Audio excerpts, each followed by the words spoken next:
There is a specific kind of silence that follows a hospital discharge, not the quiet of rest or recovery. The quiet of a man sitting in the passenger seat of a hospital transport vehicle with a broken collarbone, 2 cracked ribs, a discharged phone, and the recent knowledge that his son, his only son, had blocked his number sometime in the previous 72 hours. I know because I had tried to call from a nurse's station phone, and the line went straight to voicemail, in the specific way that means you have been deliberately removed from someone's world. I sat with that information for the 40-minute drive back to the hotel room I had been living in since the business collapsed. I sat with it the way I sat with most difficult things, quietly, completely, without rushing toward a reaction. Because I am Harold James Mercer. I am 64 years old. I spent 31 years building a construction supply company from a rented warehouse and a single delivery truck into a regional business with 47 employees and 3 distribution centers.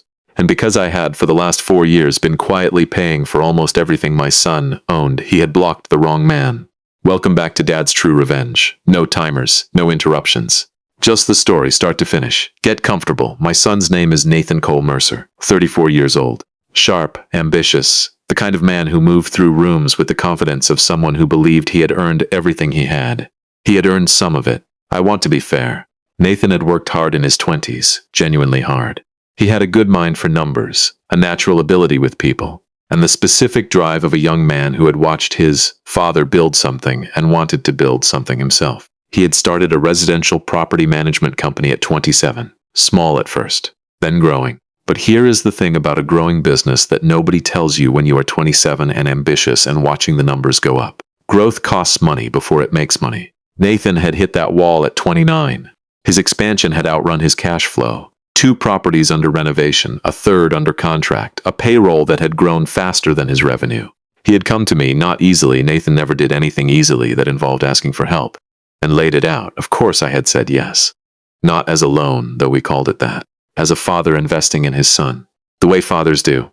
Over the following 4 years, I had made 7 separate financial contributions to Nathan's business and personal life. The down payment on his house, $240,000. The operating line of credit I had co-signed when his bank wouldn't extend further. The car he drove, which I had purchased outright, and transferred to his name as a birthday gift. 3 separate cash transfers when payroll was at risk. Total, across 4 years, $680,000. Nathan knew about all of it. We had never hidden the accounting from each other. What Nathan had perhaps not fully absorbed, what I suspected he had FIFO in the comfortable mental category of things that will be sorted out later, was that several of these arrangements were still active. The co-signed credit line, the insurance policy on the house that I was still paying because the transfer of billing had never been completed. 2 automatic payments that ran through my business account to his. He had blocked my number. He had not thought about any of that. Let me tell you about the accident and about what came before it, because the accident did not happen in isolation. It happened at the end of a year that had already taken almost everything. Mercer Construction Supply had operated for 31 years without a single year in the red. Then came 18 months that I will not dramatize because the facts are dramatic enough on their own. Supply chain disruption. 2 major clients who went bankrupt within the same quarter, taking significant receivables with them. A warehouse roof that failed in February and cost $300,000 to repair. An economy that turned in a direction that was bad for everyone in my industry and worse for a company my size. I had fought for 14 months, had restructured, renegotiated, reduced, had paid every one of my 47 employees through the last day, and given them 3 weeks severance out of my personal accounts, because they had given me years, and they deserved better than an abrupt ending. By September, the company was gone. I sold the assets, settled the debts, and moved into a hotel room on the east side of the city with a suitcase, a laptop, and considerably less money than I had started the year with. I did not call Nathan immediately. That was perhaps my first mistake. I needed time to understand the shape of what had happened before I could explain it to anyone else. I called him 3 weeks after the closure. The conversation lasted 11 minutes. He was sympathetic at first, or performing sympathy, which in the moment felt like the same thing. Then his wife, Brianna, said something in the background that I could not fully hear. And the conversation changed. He asked carefully about the co-signed credit line.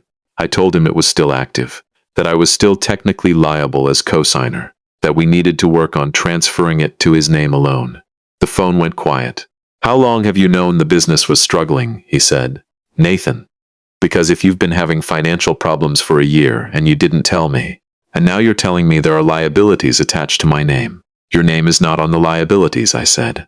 Mine is. I co-signed for you. That means the risk is mine. More background noise from Brianna.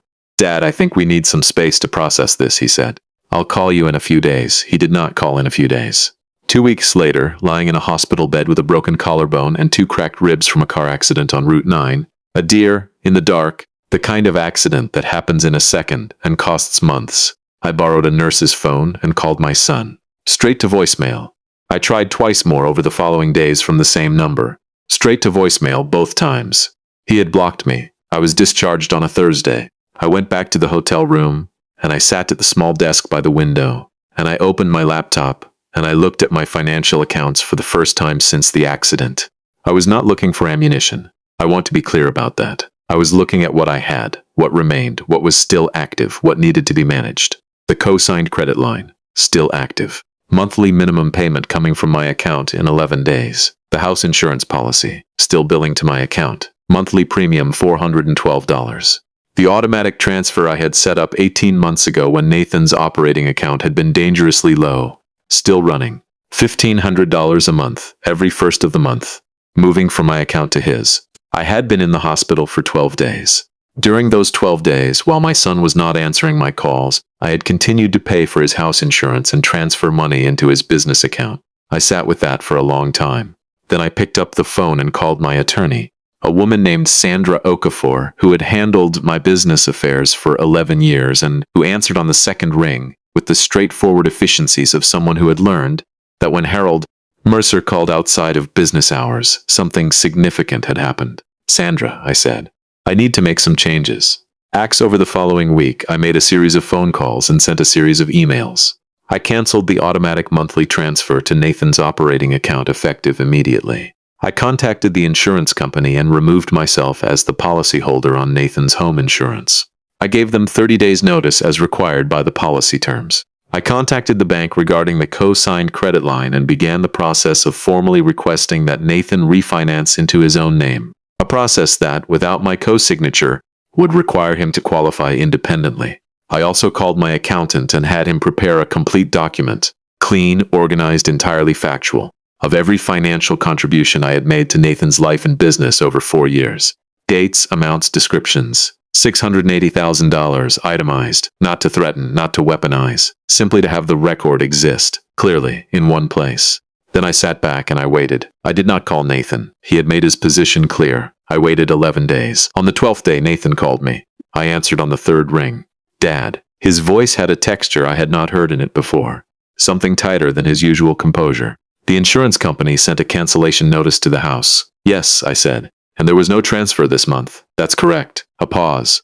Dad, what's going on? You blocked my number, Nathan, I said. I'm not sure what you expected to happen. Silence. Long enough that I could hear him breathing. I was processing. I called you from a nurse's station, I said.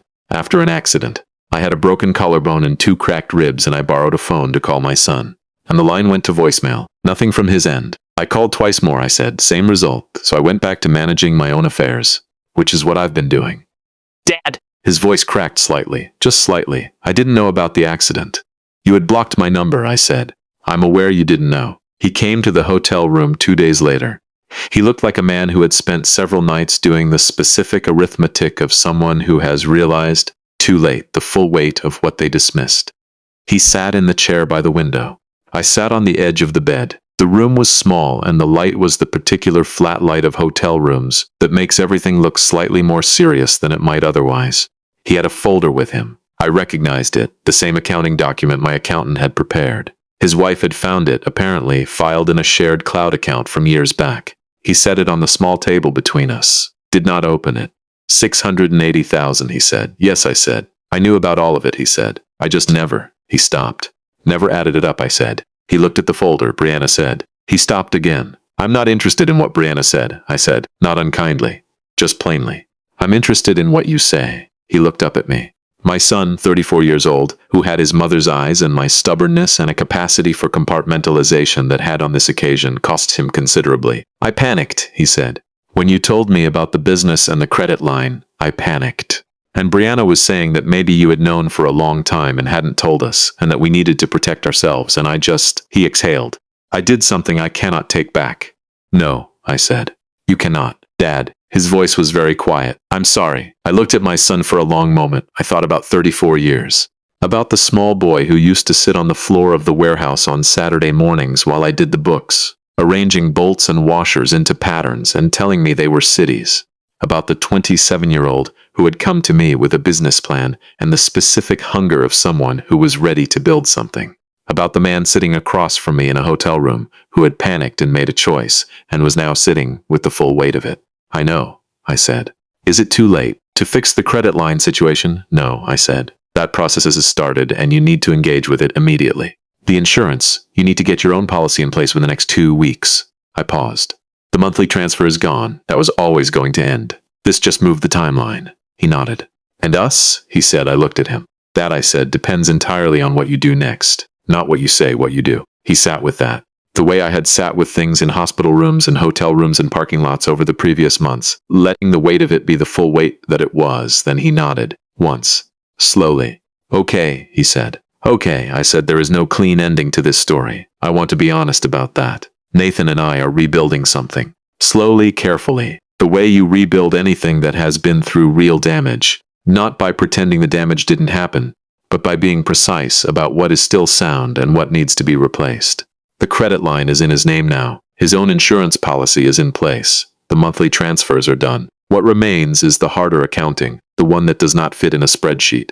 The 11 days of silence, the nurse's station phone, the specific weight of a blocked number when you are lying in a hospital bed with a broken collarbone. Those things take longer than paperwork. But my son sat in a hotel room chair and said, I'm sorry, and meant it. And that, in my experience, is where everything either begins or it doesn't. I choose to believe it begins. The ring is still in the drawer. Wait, that's another story. What I have is this. A son who made a choice he cannot take back and is trying to earn his way back from it. And a father who canceled the payments not as punishment, but as the only honest response to being blocked by someone you have spent a lifetime supporting. Some men spend their whole lives waiting for their children to see them clearly. I didn't wait. I just stopped paying for the view. If this story stayed with you, hit that like button and subscribe to Dad's True Revenge. Every week, real stories about fathers, families, and the quiet dignity of men who know exactly what they are worth. Drop a comment. Tell me what you would have done. See you next week.